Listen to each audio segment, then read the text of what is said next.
The Capital Confidence Barometer for the telecom sector is essentially a report that measures the intent of strategic acquisitions within the telecom sector.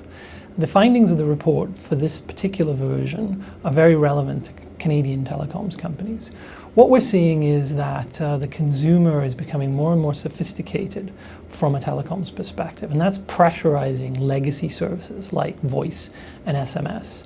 And even though what we're seeing is data and broadband is reigniting the sector, it does open the door to over-the-top players who are third parties that are not liable for infrastructure costs to provide more and more services to customers like you and me. And what that does is it just drives down the revenue that telecoms companies have to be able to try and show profit on top of, so it creates more of a problem for them.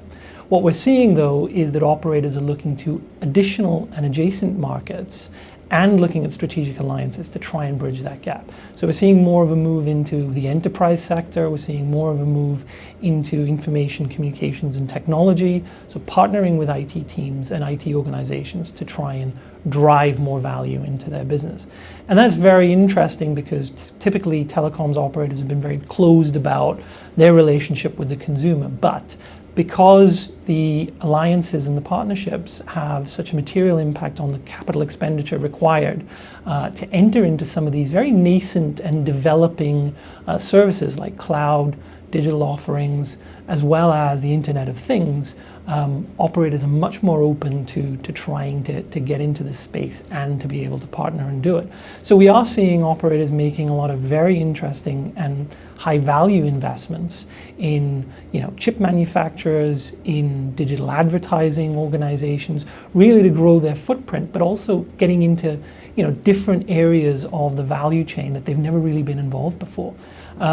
So what we're seeing overall is that telecoms is keeping pace with the global industry. With global industry, the intent from a sector perspective is very much in line with what we're seeing with other sectors.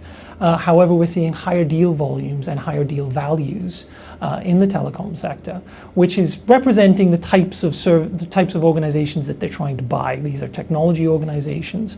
But the telecom CFO is still very discerning, and a lot of operators have, as part of our interviews, have walked away from deals because they're still unsure about the level of diligence and the financial implications of buying into these organizations, because they are representing nascent industries, right? So Canada remains a highly attractive market for global telecoms companies, and that's down to three major factors. Number one, there are high-value enterprise businesses here that are looking to buy these services. Number two, there's a great deal of digital adoption in Canada, and the third one is, there are some very innovative targets down in the Waterloo, Kitchener area and other parts of Canada that are in this space and will add significantly to a telecoms operator's portfolio when they're trying to target businesses in the information, communication and technology space.